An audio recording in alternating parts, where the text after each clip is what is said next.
Muy bien, mis hermanos amados, nuevamente muy buenos días para todos y bendiciones.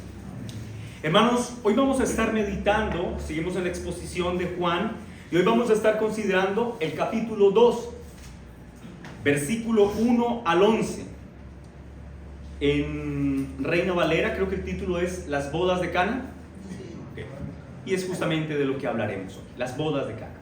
Y el título que yo le he puesto a este sermón es Los milagros y su santo propósito.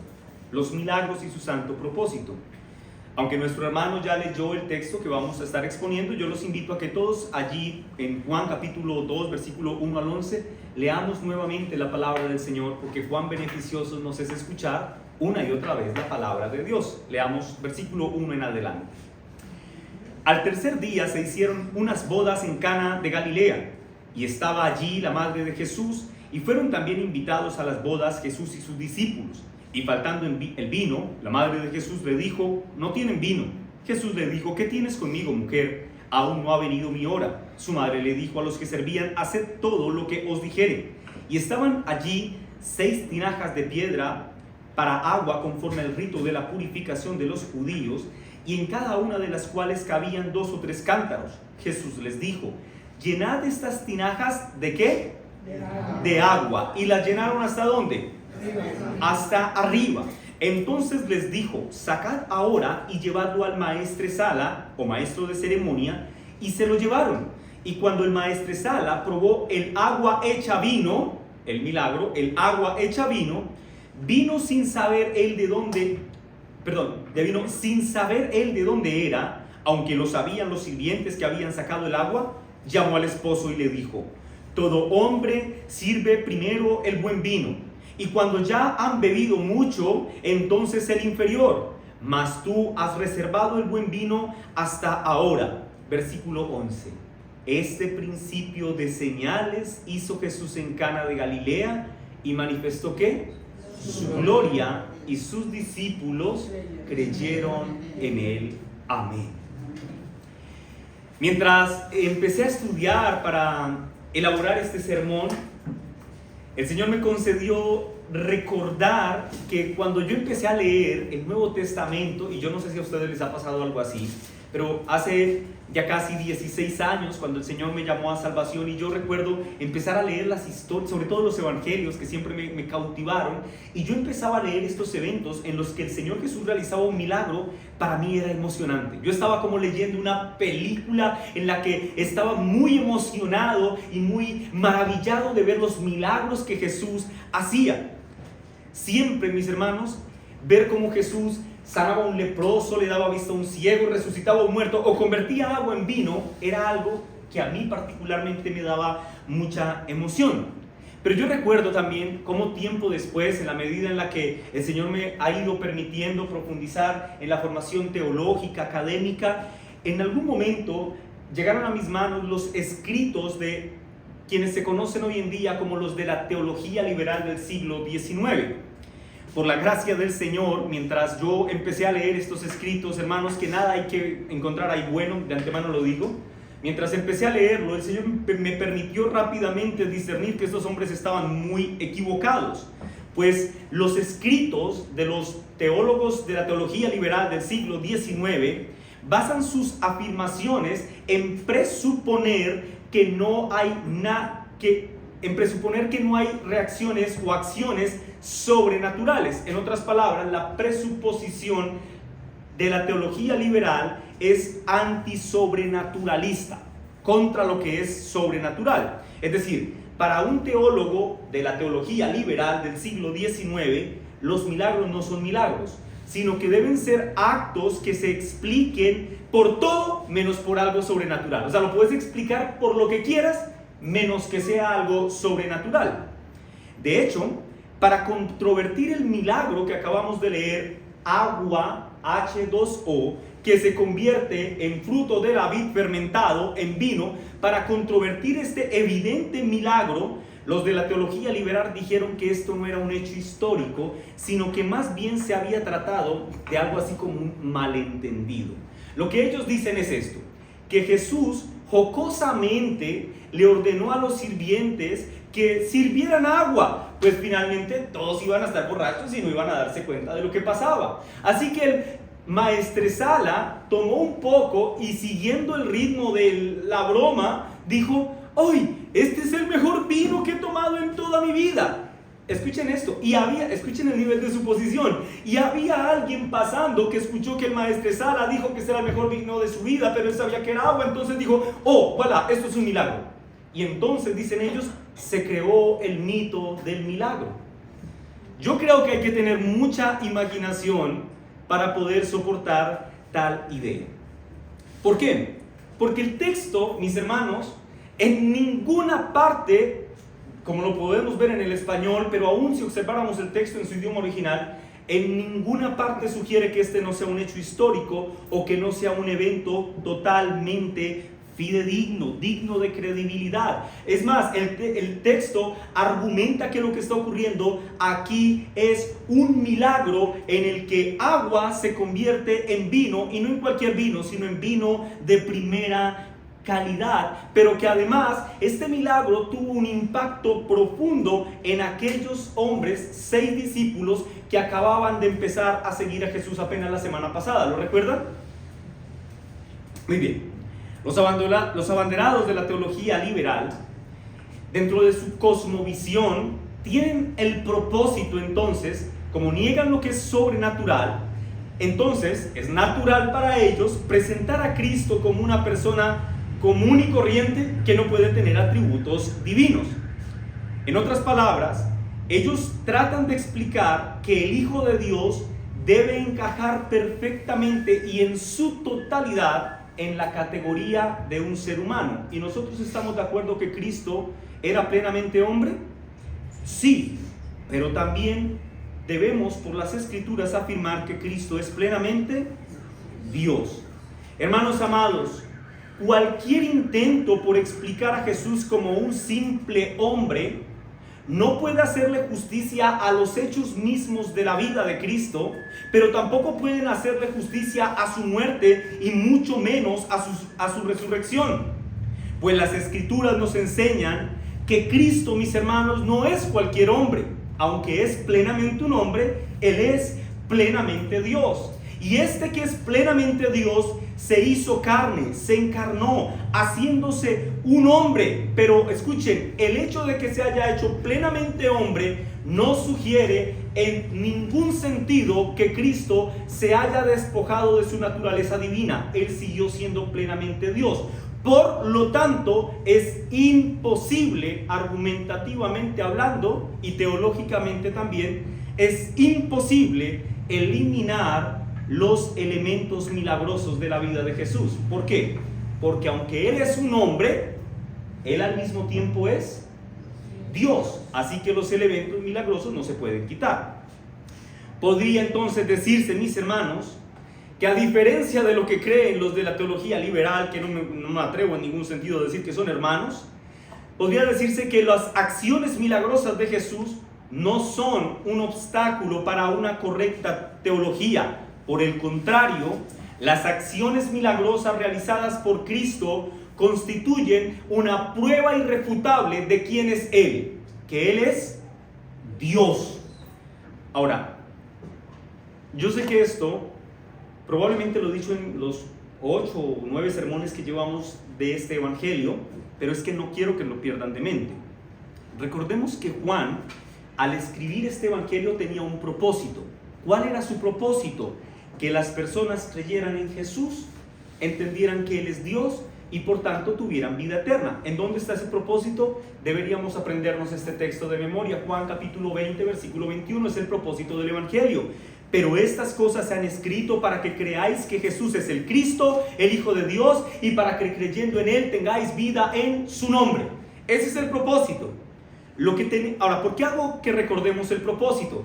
Porque lo que tenemos en esta sección del versículo 1 al 11, mis hermanos, no es indiferente a ese propósito. Es decir, Juan sigue su narrativa con el propósito de que entendamos que Jesús es Dios y entonces que tengamos vida en su nombre.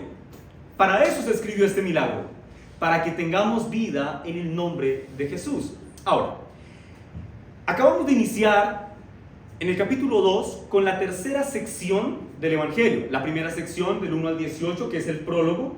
La segunda sección nos cuenta la historia de cómo el Señor Jesús, si se puede decir, recluta a sus primeros 6 discípulos. Y ahora, a partir del capítulo 2 en adelante, inicia una sección que tiene que ver con los hechos milagrosos de Jesús. Es más, Juan va a narrar a lo largo de todo el Evangelio 8 eventos milagrosos realizados por Jesús. Pastor, ¿eso quiere decir que Jesús solo realizó 8 milagros? No, porque recuerden, hermanos, que los evangelios no son una biografía detallada. Los evangelios son más bien una biografía teológica de la vida de Cristo, es decir, tienen un propósito, y para transmitirnos algo de ese propósito, Juan va a citar 8 de los quizás cientos o miles de mensajes, de milagros realizados por el Señor, donde vamos a notar algo: todos los milagros que Cristo Jesús realizó apuntaban como propósito a algo: evidenciar que Cristo Jesús es Dios. Ahora, en esta introducción también quiero aclarar lo siguiente antes de ir al texto. Ustedes van a notar que Juan a los milagros muchas veces los va a llamar señales, porque para Juan, en efecto, un milagro era algo que señalaba hacia algo, apuntaba a algo. Es decir, Juan quería que nosotros, sus lectores, entendiéramos que el milagro en sí mismo no es el propósito, no es el fin, más bien no es el fin, sino que el milagro apunta como un medio que nos hace que veamos algo más allá del milagro en sí mismo y que sea más concreto para nosotros. Y ese algo que vamos a ver, de lo cual ya me he anticipado a mencionar en esta introducción, es lo que espero, por la gracia de nuestro Señor Jesucristo, que podamos entender a lo largo del desarrollo de esta sección. Veamos entonces qué ocurre aquí. Tenemos la historia en la que se nos narra un milagro. Yo he dividido esta historia en 4 partes o 4 eventos para los que toman nota. El primer evento ocurre en el versículo 1 y 2 y yo lo he titulado el contexto, 1 y 2. Segundo, versículos 3 y 5. Aquí ocurren los hechos del evento. Tercero, versículos 6 al 10. Ocurre el milagro. Y cuarto, versículo 11, el gran propósito de ese milagro. Igual, si no alcanzo a tomar nota de todos, ahorita los vamos a ver a detalle. Veamos el primer punto, versículo 1 y 2, el contexto. Dice así la bendita palabra del Señor. Al tercer día se hicieron unas bodas en Cana de Galilea, y estaba allí la madre de Jesús, y fueron también invitados a las bodas Jesús y sus discípulos. Noten esto. Este capítulo número 2 inicia como finaliza el capítulo 1. Noten que en el capítulo 1 decía que el primer día, el segundo día, el tercer día y el cuarto día. Aquí nos ubica nuevamente en el tiempo y nos dice que los hechos que va a narrar ocurrieron ¿cuándo? El tercer día. Pero ojo, no es que se haya vuelto al tercer día literalmente de la semana del capítulo 1. Lo que está sugiriendo Juan aquí con la expresión el tercer día es que han transcurrido 3 días desde que el Señor Jesús reclutó o ganó para sí mismo a sus 2 últimos discípulos, es decir, a Felipe y a Natanael. En otras palabras, ha transcurrido ya una semana de narración, porque tenemos los primeros 4 días del capítulo 1 y ahora han transcurrido 3 días entre que termina el capítulo 1 e inicia el capítulo 2. Algunos comentaristas piensan que en estos 3 días, entre que recluta a Felipe y a Natanael y que se empiezan a narrar los hechos del capítulo 2, algunos piensan que en esos 3 días el Señor Jesús y los 6 discípulos que ahora le seguían se estaban desplazando hasta Cana, donde ocurren los eventos que vamos a estar viendo en esta mañana. Ahora bien, en el contexto, Juan nos dice que se estaban celebrando ¿qué? Unas bodas en Cana. Y que en este lugar estaba María. Pero noten que Juan dice que estaba allí ¿quién?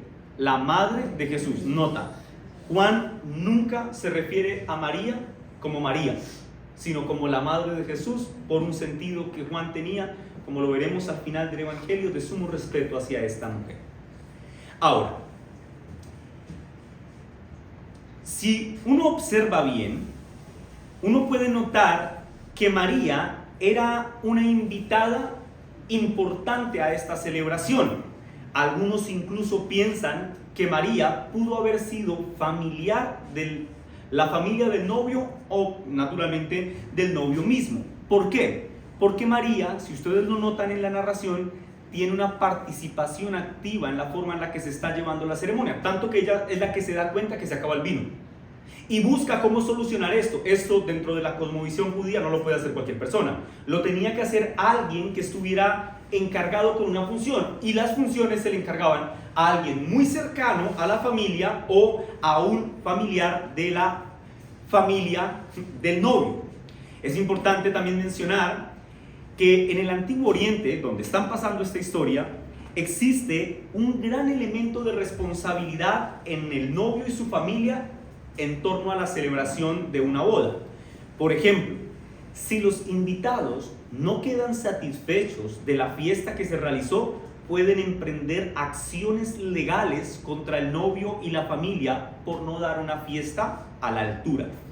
Otra cosa, los gastos de la celebración tenían que ser asumidos en su totalidad por la familia del novio y del novio mismo. Ahora, para nosotros eso resultará un poco extraño, o sea, ir a demandar a alguien a la fiscalía por no hacer una buena fiesta, pues eso es algo, uno dirá, estaba como maluquito el arroz con pollo, ¿cierto? Pero de ahí no pasa, ¿cierto? Estaba como tieso ese pastel, pero de ahí no pasa. Pero nunca pensaríamos en ir a la fiscalía a demandar a nadie. Bueno, el hecho de que para nosotros y nuestra cultura eso sea un tanto extraño, mis hermanos, hace que perdamos de vista algunos elementos que hacían que este milagro aportara cosas sumamente significativas para la familia que se vio beneficiada por este milagro.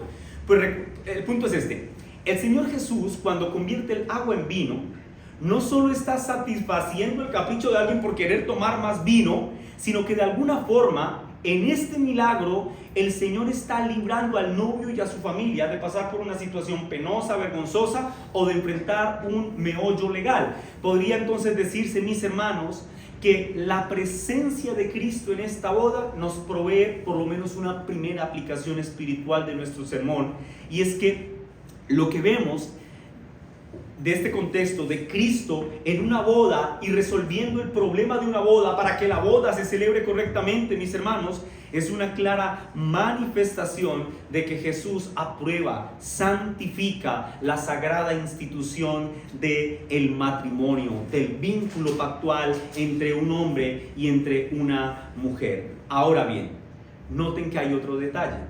No solo Cristo bendice este matrimonio dándoles lo que necesitaban para que la boda siguiera adelante, sino que además Cristo hace un acto de aprobación a la ceremonia pública del matrimonio. Lo voy a decir otra vez. Cristo Jesús aprueba la ceremonia pública del matrimonio. Pastor, ¿y por qué dice eso? Porque de no aprobarla, no estaría en esta boda. De no aprobar el matrimonio público, el Señor no estaría participando de este evento social. Es decir, Cristo Jesús, Dios mismo, entiende que el acto público en el que un hombre y una mujer se comprometen delante de Dios, delante de sus hermanos en la fe y aún delante de sus familiares incrédulos, es un acto necesario. Mira lo que dice el pastor John MacArthur: el matrimonio es la unidad sagrada de un hombre y de una mujer, el momento a partir del cual se hacen uno a la vista de Dios. Y agrega: la ceremonia, por tanto, es un elemento esencial de esa unión, porque en ella la pareja hace públicos los votos de permanecerse fieles el uno al otro. Amén. A mí leer esto me causó gran gozo en el corazón. La ceremonia es importante y ese es todo el contexto. Vamos al punto número 2, versículos 3 y 5. Ya tenemos entonces el contexto. Ahora veamos los hechos que ocurren, que van a desatar el milagro. Versículos 3 y 5, los hechos. Versículo 3 dice: y faltando el vino, el problema, La madre de Jesús vino y le dijo, no tienen vino. Jesús le dijo, le responde, ¿qué tienes conmigo, mujer? Aún no ha venido mi hora. Su madre le dijo a los que servían, haced todo lo que os dijere. ¿Quién? Jesús. O sea, Él les va a mandar algo, así que háganle caso. El punto es este. Aquí Juan nos dice que María se percató de que hacía falta vino para continuar adelante con la celebración. Y este era un gran problema por lo que acabo de explicar. Pero además, porque ellos no podían decir, bueno, hemos dado una gran fiesta hasta ese mundo, pero ya hasta este momento, así que ya todo el mundo coja para su casa. No, la ceremonia podía extenderse por hasta 8 o 10 días. O sea, era una fiesta larguita. La falta de vino en esta celebración, mis hermanos, puede explicarse, y en esto concluyen muchos, porque la familia que está ofreciendo la fiesta era una familia pobre, que no tenía bolsillo para pagar una fiesta de 8 o 10 días. De allí que se refuerce la idea, mis hermanos, y que esto lo veremos en los siguientes versículos, que el milagro que el Señor Jesús hará es un regalo precioso para aquellos que estaban celebrando su boda públicamente. Antes de explicar los hechos, quiero hacer un pequeño paréntesis. Noten que aquí se está hablando de vino, de personas tomando vino, ¿sí? O sea, que no están tomando una aromática, ¿sí? Están tomando vino. Y más adelante lo veremos que dice que algunos se emborrachaban. Pastor, ¿eso significa que podemos emborracharnos? Hermanos, miren, la Biblia no prohíbe tomar vino.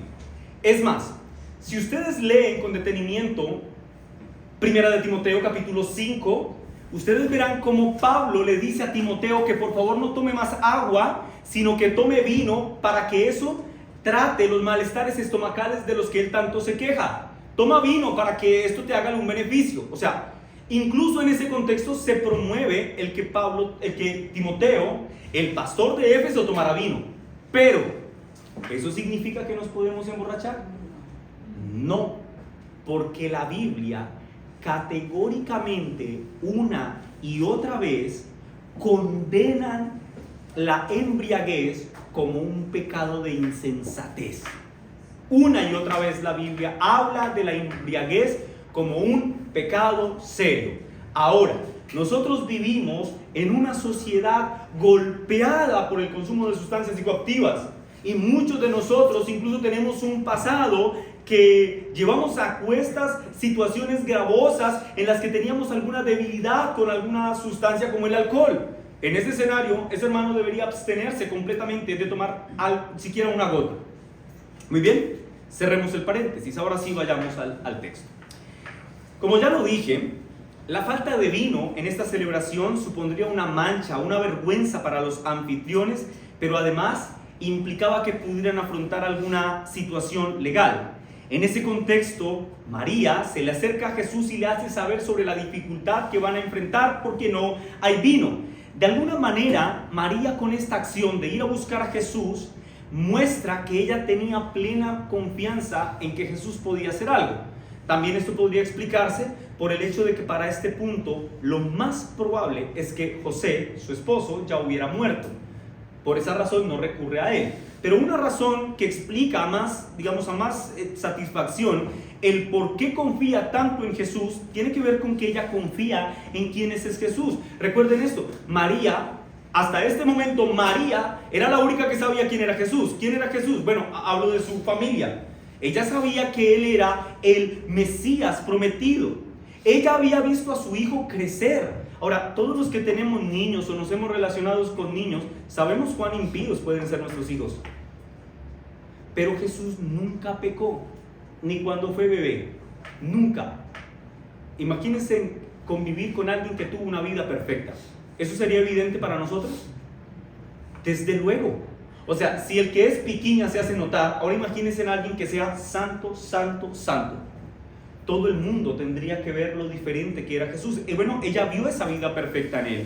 Pero también recuerdan que ella sabe, ella escuchó al ángel cuando el ángel le anunció que del vientre de ella nacería el Salvador. Y posiblemente por todas estas cosas, María piensa que esta es una buena oportunidad para aprovechar que Jesús revele su verdadera identidad como Mesías delante de todos los hombres. De allí que el Señor le responda: ¿qué tienes conmigo, mujer? Ahora, la expresión de Jesús, ¿qué tiene conmigo, mujer?, no puede ser leída con un tono de rudeza, porque uno en español puede pensar que Jesús le dijo: ¿qué tiene conmigo? No. Es más, la expresión mujer que se utiliza aquí, al castellano se puede traducir como señora, pero lo más probable es que no la hayamos traducido como señora, porque señora probablemente es más tosco que mujer. Esta señora que quiere conmigo, ¿sí? Suena como un poco despectivo. Pero en el griego, la expresión que aquí tenemos como mujer o como señora es una expresión que no es una palabra frívola en lo absoluto, sino que transmite profundo respeto, reverencia, combinada con afecto. Esa fue la forma, con respeto y afecto, Cristo le respondió a su mamá. Barclay, un gran teólogo de la antigüedad, sugirió una traducción que es así. Él dice mujer o señora. Noten que no le dice madre. Eso sí, ya lo vamos a ver por qué.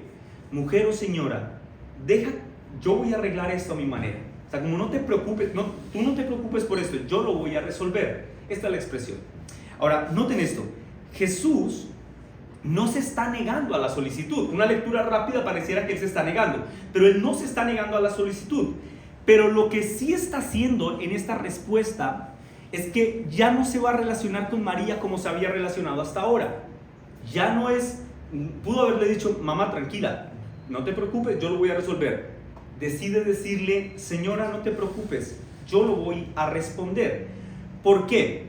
Porque a partir de este momento, y como se verá a lo largo de todo el Evangelio, el Señor Jesús, a partir de este punto, le hará saber a María, su madre, que la relación, madre en su sentido biológico, natural, Él le hará saber que a partir de este momento la relación entre ellos nunca más volverá a ser igual. Hasta ahora, probablemente ella lo había visto como su hijito al que crió, pero a partir de ese momento, a partir de este texto, Jesús se va a relacionar con María como Salvador, salvada. María, lo que quiero señalar es que a partir de este momento dejará de ver a Jesús como su hijito y tendrá, lo sabemos por la narración de los evangelios, que empezar a verle como su Señor y Salvador. Esto es increíble, ¿verdad? Ahora, acto seguido, Él le dice que su hora aún no ha venido, indicándole a su madre que aún no era el tiempo señalado para que Él revelara su gloria mesiánica.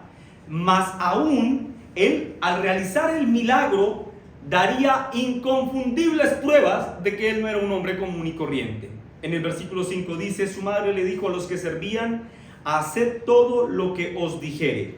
Es claro que María no interpretó en la respuesta de Jesús: señora, ¿qué tienes conmigo?, una expresión de reprensión, de dureza. Más bien, como lo deja claro el versículo 5, María entiende que Jesús le acaba de decir que a partir de este momento la relación entre ellos ha cambiado de forma irreversible. Él ahora se presenta delante de ella como su Salvador, como su Señor, y por esta razón María le dice a los sirvientes: lo que Él les diga, háganlo todo. Lo que mi Señor les diga, háganlo todo. Y esos son los hechos. Ahora viene el milagro. Ese es el punto número 3 del sermón. El milagro, versículos 6 al 10. Dice así la palabra del Señor: y estaban allí 6 tinajas de piedra para agua, conforme al rito de la purificación de los judíos. Tinajas, vasijas grandes, en cada una de las cuales cabían, noten el detalle, 2 o 3 cántaros.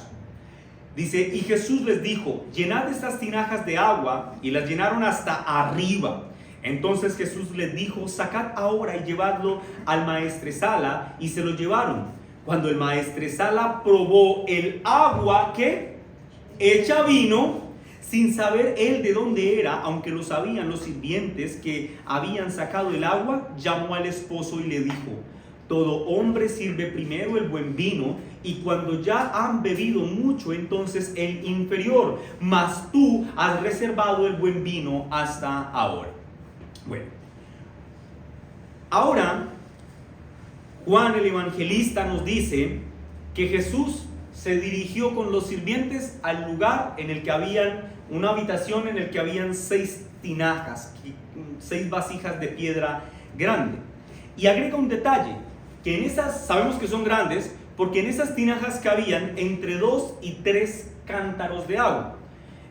Para que lo entendamos, lo que Juan está diciendo es que en cada una de las 6 tinajas cabían aproximadamente 65 litros de agua, o 90, dependiendo si eran 2 o 3. Lo que significa es que en las 6 tinajas podrían haber entre 390 litros o 540. La posible razón por la que se nos da el detalle del gran tamaño de las tinajas y el contenido que éstas podían albergar, hermanos, es para evidentemente recordarnos a los lectores sobre la generosidad de Cristo al bendecir a esta pareja que se estaba casando. Ahora, acá este texto está lleno de detalles importantes. Noten esto, el Señor Jesús les dice, cojan esas tinajas que ven ahí y llénenlas ¿de qué? Noten que lo menciona explícitamente, así es, de agua, llénenlas de agua. Pero luego Juan agrega otro detalle, y las llenaron ¿hasta dónde? Hasta arriba. Estos detalles, mis hermanos, sirven para que entendamos que las tinajas, en efecto, se les agregó agua y no otra cosa, y que se llenaron hasta rebosar. ¿Para qué son estos detalles? Para que evitemos torpemente pensar, como podría pensar uno de la teología liberal del siglo XIX, que de pronto las tinajas quedaron medio llenas y entonces alguien le agregó un fermento o alguna cosa rara para que supieran a vino, frutiño.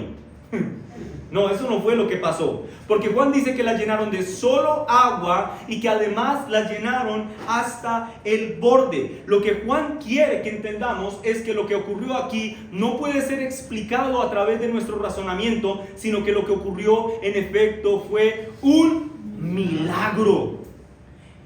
Ahora, Juan prosigue sin darnos detalles de cómo ocurrió el milagro, hermanos, y eso tiene mucho sentido, pues porque es un milagro, no lo podemos entender. Y lo que Juan nos dice es que el Señor le dijo a los sirvientes que tomaran un poco del contenido de las tinajas y lo llevaran al maestro de ceremonias o al maestresala.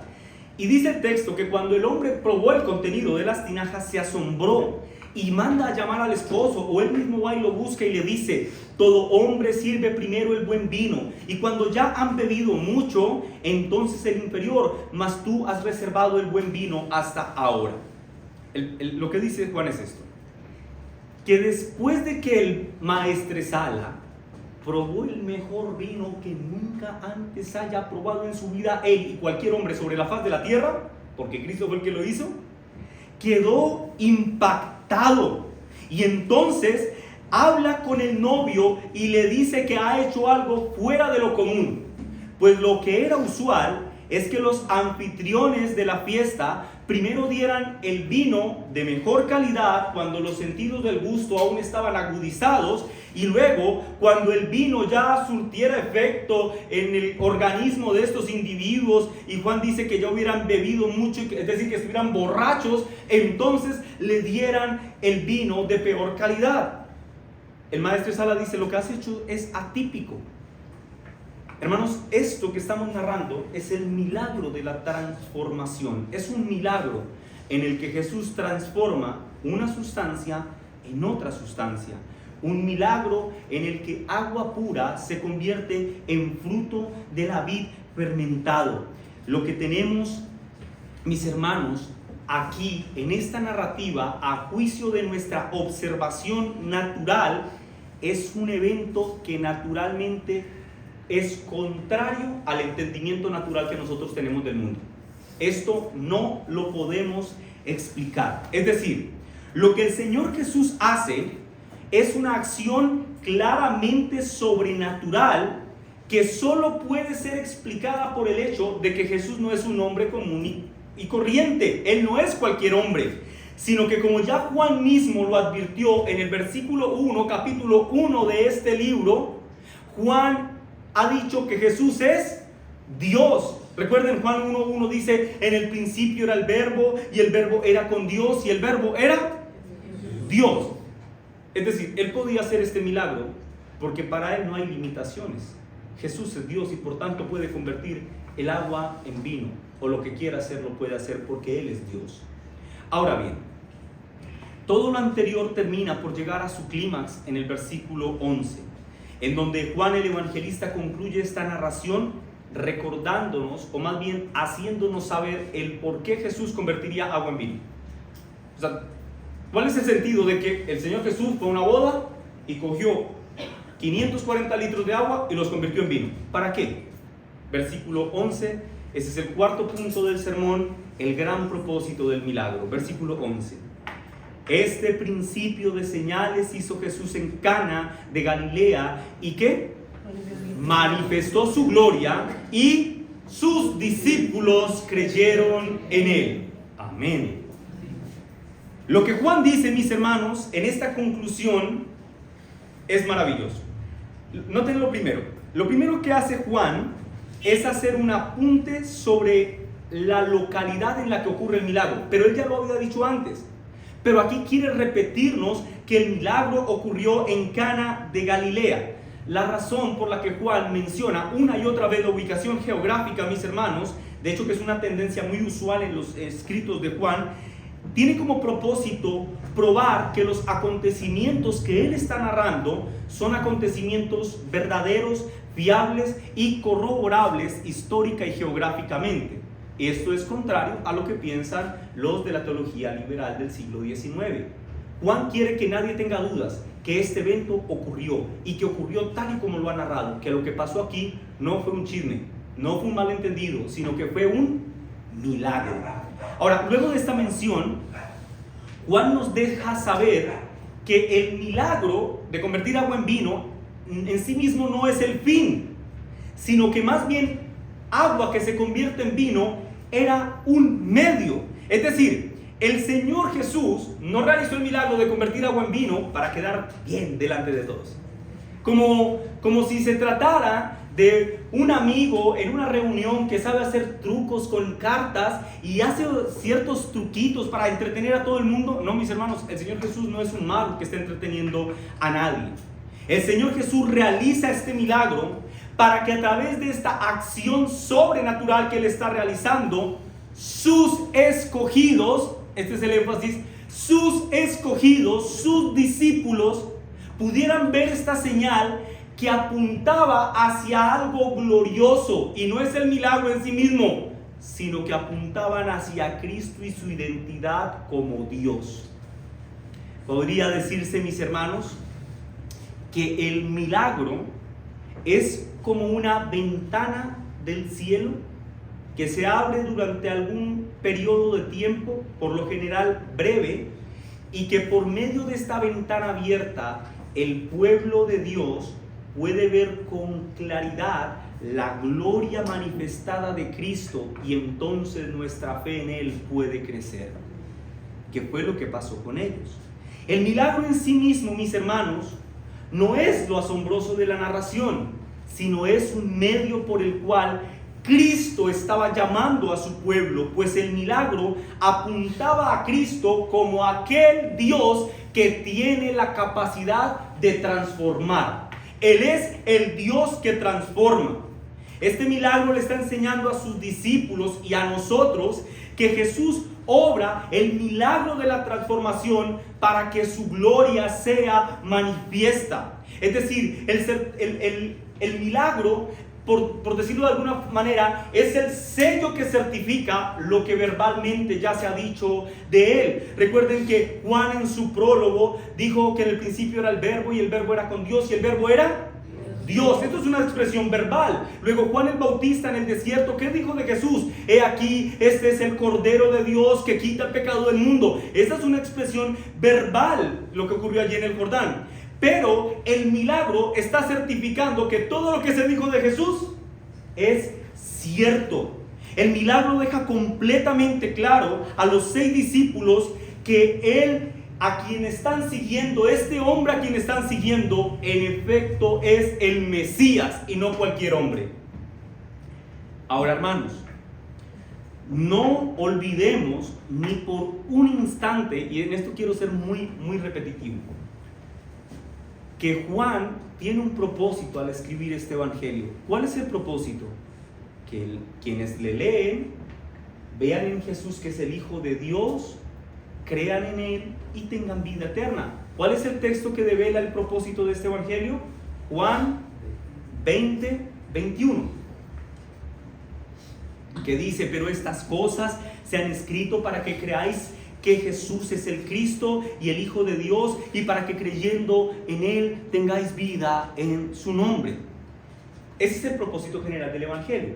Naturalmente, si ese es el propósito general, cada parte que compone el evangelio, mis hermanos, apunta hacia ese propósito en general. En palabras simples, el milagro de la transformación del agua en vino tiene como propósito de que tú, hermana, hermano que me escuchas, niños que me escuchan, que ustedes al leer este texto, incluyéndome a mí, desde luego, entendamos que Jesús es el Mesías, que Él es el Salvador, que Él es aquel que transforma nuestras vidas a través de una obra milagrosa. El propósito de estos 11 versículos en esencia es conducirnos a Cristo para que guiados a Cristo seamos salvos.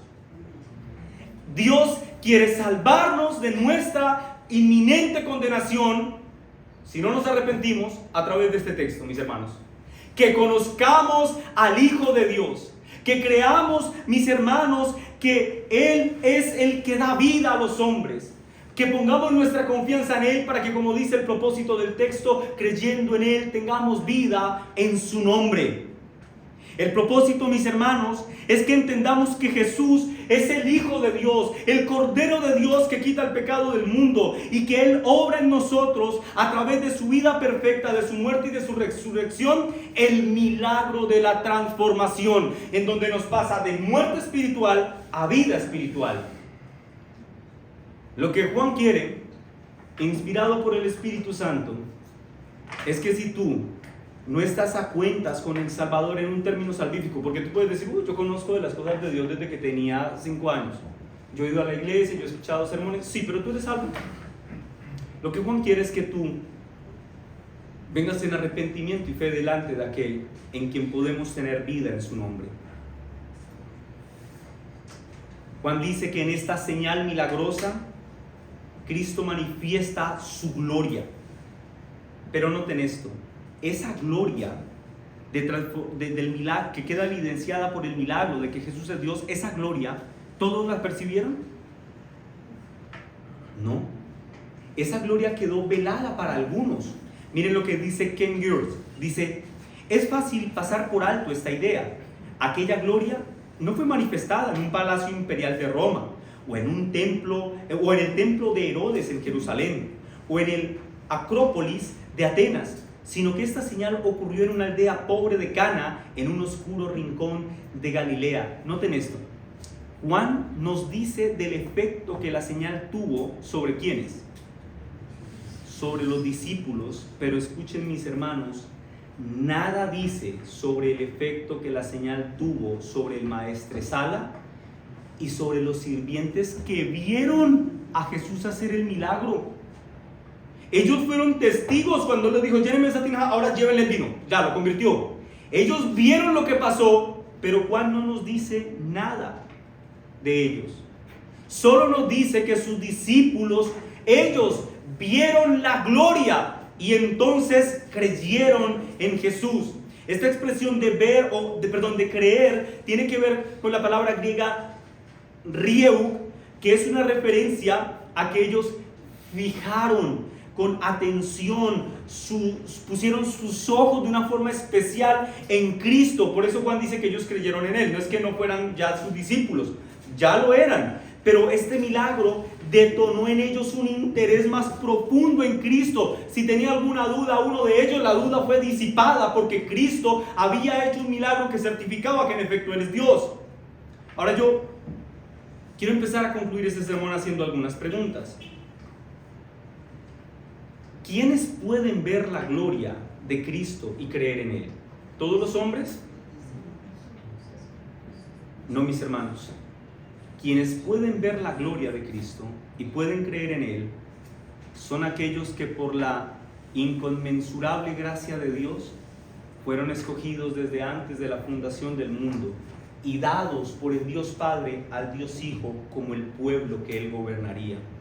Eso significa, mis hermanos, que en su soberano plan de salvación, la gloria manifestada del Mesías será una gloria visible para aquellos a quienes Él amó desde antes de la fundación del mundo, pero al mismo tiempo esa gloria permanecerá velada para otros.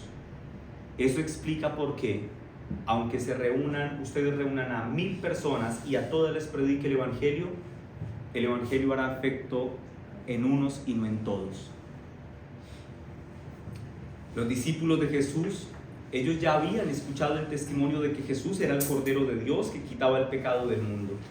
Ellos ya tenían información asombrosa respecto a Jesús. Tan asombrosa fue la predicación que ellos escucharon de Cristo Jesús y de su persona, que tomaron la decisión de abandonar todo en sus vidas para empezar a seguirle. Mas ahora Juan nos dice que ellos han visto su gloria. Hermanos, esto es una indicación preciosa de algo que debe llenarnos de gozo el corazón. Y es que no importa cuánto tiempo tú pases unido al Señor, siempre habrá espacio para que tú crezcas en el conocimiento de la persona de Cristo. Escúchame esto que te voy a decir. Siempre, no importa si acá hay hermanos claramente mayores que yo, hermanos amados, siempre, ustedes que son de más experiencia que yo, siempre habrá espacio para el asombro. Siempre, no importa cuántos años pases en la fe, siempre tu corazón se va a deleitar cada vez que te acerques a Cristo Jesús. Ahora permíteme preguntar otras cosas. Esa obra de transformación de la que hemos hablado en esta mañana, ¿es una realidad en ti? ¿Esa obra ha ocurrido en ti? ¿Tú has sido transformado? Escúchame esto. En el antiguo pacto se solía asociar al vino como un emblema de alegría y como un emblema de felicidad. Los de Biblia rápida, acompáñenme a Amós capítulo 9, versículo 13 y 14. Amós es uno de los profetas menores. Mientras lo buscan, ¿saben por qué son profetas menores y mayores?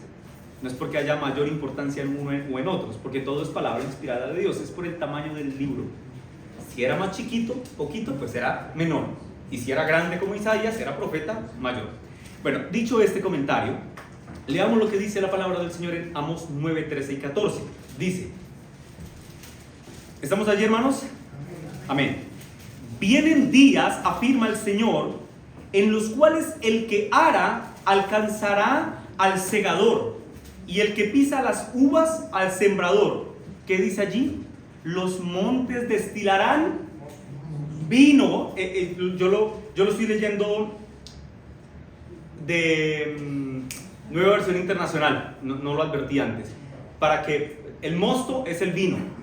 Entonces yo lo voy a leer de Nueva Versión Internacional, hermano. Dice, los montes destilarán vino dulce, el cual correrá por todas las colinas, versículo 14, y restauraré a mi pueblo Israel. Ellos reconstruirán las ciudades arruinadas y vivirán en ellas. Plantarán viñedos, noten qué alegría, plantarán viñedos después de que Dios los restaure, y beberán ¿qué? Vino, su vino. Cultivarán huertos y comerán frutos. Noten, el vino era algo característico que traería gozo, alegría al pueblo después de la bendición de Dios. Mi pregunta entonces es, aquella obra de transformación que llena de alegría y de felicidad el corazón del hombre por saberse regenerado, salvado, ¿es algo que es una realidad en ti? ¿Esto tú lo experimentas? ¿El gozo de la salvación es algo que experimentas? El saber que si tú hoy tuvieras que partir con el Señor saliendo por esta puerta y con la inseguridad que hay en esta ciudad, ¿tú tienes miedo a eso? ¿Y si me muero, para dónde voy a coger? Esta obra de transformación que te da una profunda seguridad de que estás unido a Cristo por la fe, y que trae gozo y alegría ha ocurrido en ti? Hermano, escúchame bien, hermanos y amigos. Yo de verdad quiero en esta mañana invitarlos a que hagamos un ejercicio de honestidad delante del Señor. Yo no quiero reprimir tu conciencia para llenarte innecesariamente de inseguridades. Ay, ¿será que yo soy salvo o no? No, yo no quiero llenar tu conciencia de esto, por favor no pienses eso. Pero lo que sí quiero, mis hermanos, es animarlos a todos, hermanos y amigos que aquí están presentes, a que hagamos un ejercicio de honestidad delante del Señor, que consideremos nuestra vida, veamos los frutos que hay en ella y entonces podamos responder si la obra de transformación ha ocurrido en nosotros. Te pregunto, tu vida, a pesar de las circunstancias y las adversidades que tengas que enfrentar, ¿se caracterizan por el gozo? ¿Tu vida se caracteriza por la alegría o por la felicidad de saberte seguramente unido a Cristo como tu Señor o Salvador? ¿O dependes enteramente de las circunstancias y de tu carácter emocional? Hay personas que dicen, yo no voy a la iglesia porque no me siento animado. ¿Y quién dijo que teníamos que sentirnos animados todas las veces? Yo no oro porque no siento nada. Pues, ¿y quién dijo que teníamos que sentir cosas todo el tiempo?